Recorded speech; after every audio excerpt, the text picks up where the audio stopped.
सुप्रभात छात्रों। अब तक हमने पहली कविता देखी प्रेरणा, जिसके कवि है त्रिपुरारी।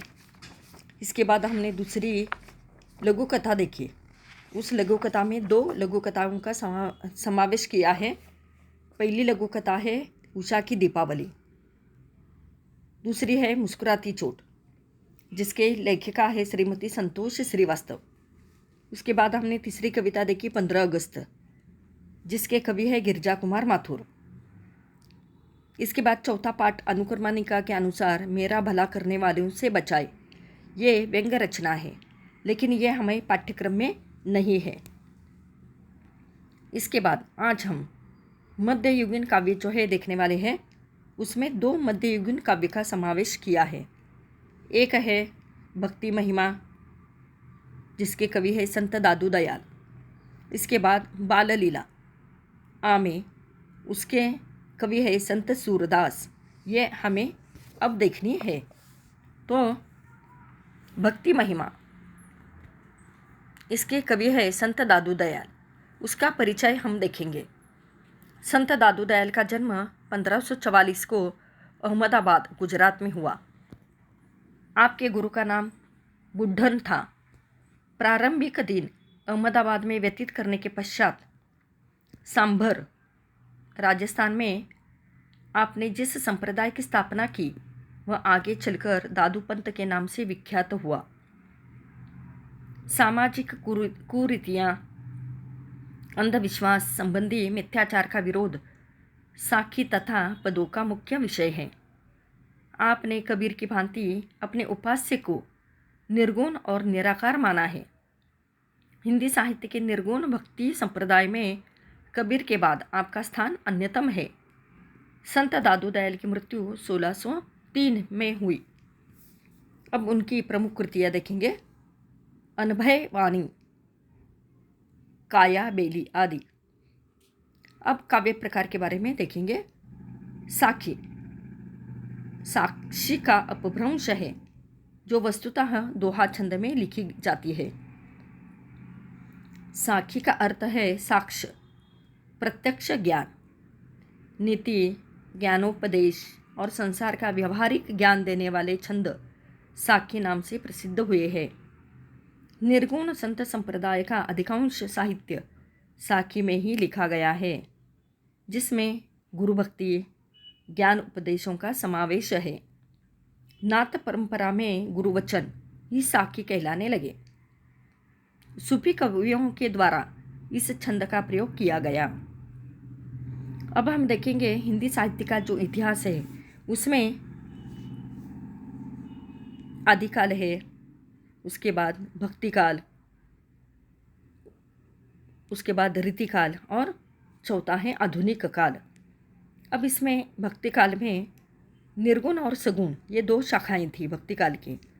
निर्गुण निराकारी, जो कवि ईश्वर को निर्गुण निराकार मानते थे, उनमें संत कबीर जो है प्रमुख माने जाते हैं। उसके बाद संत दादू दयाल जी का नाम आता है। इसके बाद सगुण शाखा में एक राम भक्ति की शाखा है, दूसरी कृष्ण भक्ति की शाखा है। राम भक्ति शाखा में संत तुलसीदास जो है प्रमुख कवि माने जाते हैं। उसके बाद कृष्ण भक्ति शाखा में सूरदास जो है, ये कृष्ण भक्त शाखा के प्रमुख कवि माने जाते हैं। इसके बाद हम आज जो भक्ति महिमा देखने वाले हैं, इसका काव्य का परिचय हम देखेंगे। प्रस्तुत साखी संत कवि ने गुरु महिमा का वर्णन किया है। ईश्वर को पूजने के लिए कहीं बाहर जाने की आवश्यकता नहीं। ईश्वर तो मन के भीतर ही है। नाम स्मरण से पत्थर हृदय भी मक्खन सा मुलायम बन जाता है। प्रेम का एक अक्षर बढ़ने वाले और समझने वाले ही ज्ञानी होते हैं। मनुष्य को उसका अहंकार ही मारता है, दूसरा कोई नहीं। अहंकार का त्याग करने से ईश्वर की प्राप्ति होती है। जिसकी रक्षा ईश्वर करता है, वही इस भवसागर को पार कर सकता है। ईश्वर एक ही है, वह सभी मनुष्यों में समान रूप से बसता है, अतः सबको समान मानना चाहिए। तो ऐसे उपदेश जो है संत दादू दयाल ने अपने साखियों में दिए हैं। अब देखिए, हम साखियों का वाचन पठन करेंगे। एक एक साखी का अर्थ देखिए, मैं पढ़ती हूँ और बाद में विस्तार से उसके शब्दार्थ जो है, कठिन शब्दों के अर्थ भी मैं बताती जाती हूँ। पहले है माखण मन पाहन भया, माखण मन पाहन भया, माया रस पिया, पाहन मन माखण भया, राम रस लिया। ये पहली साखी हो गई। अब दूसरी देखिए, जहाँ राम तह मैं नहीं, जहाँ राम तह मैं नहीं, मैं तह नाही राम, दादू महल बारी कहे, द्वैको नाही ठाम। तीसरी साखी देखिए, दादू गावे सुरती सो, दादू गावे सुरती सो, बाणी बाजे ताल, यहुमन नाचे प्रेम सो, आगे दीन दयाल। आगे चौथी साखी देखिए, जे पहुँचे ते कही गए, तिनकी एके बात, सबे साधो एक मत, बीच के 12 बाट। आगे देखिए, दादू पाती प्रेम की, दादू पाती प्रेम की, बिरला बांचे कोई, वेद पुराण पुस्तक पढ़े, प्रेम बिना क्या होई। आगे देखिए अगली साखी, कागद काले करी मुए, कागद काले करी मुए, केते वेद पुराण, एके आखर पीबका, दादू पढ़े सुजान।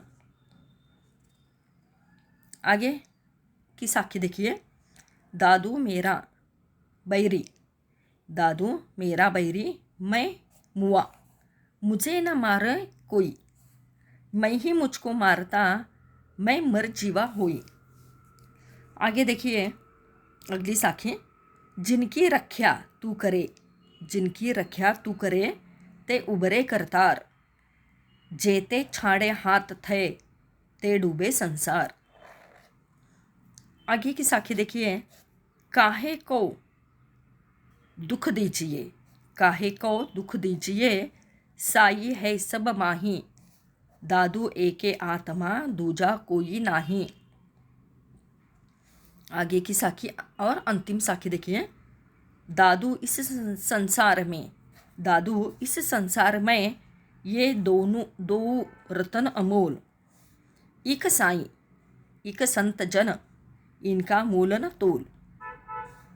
तो इस तरह से हम एक एक साखी का भावार्थ जो है देखेंगे, उसके कठिन शब्दों के अर्थ मैं बताती जाऊंगी।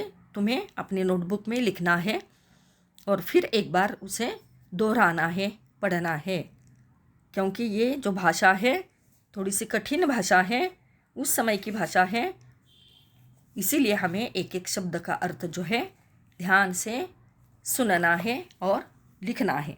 तो तुम्हें अर्थ जो है, भावार्थ जो है इस कविता का समझ में आ जाएगा।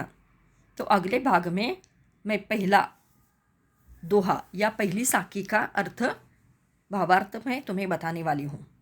धन्यवाद।